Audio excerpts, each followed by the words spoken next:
मेरे साथ अगर मुनव्वर हुसैन पंवर साहब मौजूद हैं तो मैं उनसे शुरू करना चाहूँगा डिस्कशन। पंवर साहब, ये जो खबर है कि कोवैत में इस वक्त न्यूक्स मौजूद हैं अमेरिका के, इजराइल के, और अगर वो कोई थर्ड पार्टी भी उनको टारगेट कर देती है तो मैं समझता हूँ आधी दुनिया इन न्यूक से मुतासर होगी और ये न्यूक्लियर जंग में तब्दील होने वाली सूरत हाल के ऊपर हम पहले दिन से बातें कर रहे हैं और इसके चांसेस मौजूद थे। मैं चाहूँगा इस थ्रेट के ऊपर आप थोड़ी सी रोशनी डालिए। मुनव्वर हुसैन पंवर साहब।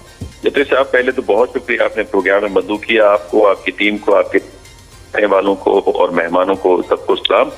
देखिए, ये बहुत खतरनाक डेवलपमेंट है और ये तीसरा पॉसिबल सिनारियो था जो आप ही के प्रोग्राम के अंदर बता रहे थे कि 3 पॉसिबल सिनारियोज क्या हो सकते हैं इस जंग के।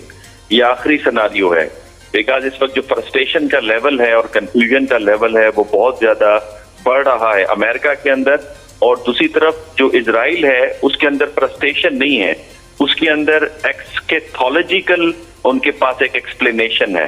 एस्केथोलॉजिकल एक्सप्लेनेशन ये है कि ये दुनिया किस तरह से खत्म होगी, मसीहा किस तरह से आएगा, बड़ी जंग में ये जंग किस तरह तब्दील होगी, और वो समझते हैं कि उनके पास एक चेक लिस्ट होनी चाहिए कि चीजें बहुत स्लो चल रही हैं, हमने उसे फास्ट करना है। मिसाल के तौर पे पहले इजराइल की मुमलिकत का बनना जरूरी था, रियासत का बनना जरूरी था, दुनिया भर से ज्यूज को ला के रखना जरूरी था, फिर जंगों को छेड़ना जरूरी है, फिर उधर थर्ड टेंपल का बनाना जरूरी है।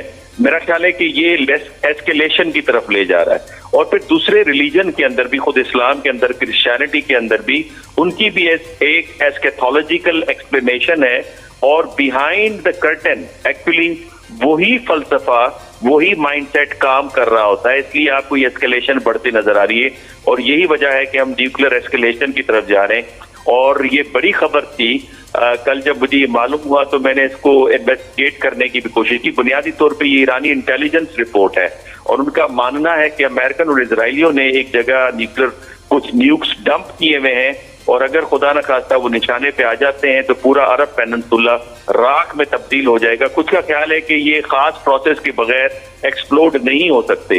अलबत्ता सिचुएशन बड़ी खतरनाक है, लेकिन एक बात बड़ी क्लियर है कि अमेरिका, इंडिया और इजराइल ये क्योस चाहते हैं, बिकॉज क्योस होगा तो दूसरी जो राइजिंग पावर है उनके लिए रास्ता सीवियर होगा। ये अमेरिका का ऑब्जेक्टिव है। क्योस होगा तो इंडिया का ऑब्जेक्टिव ये है कि पाकिस्तान कंप्रोमाइज हो जाएगा और इंडिया एमर्ज करेगा as a primacy in the reason.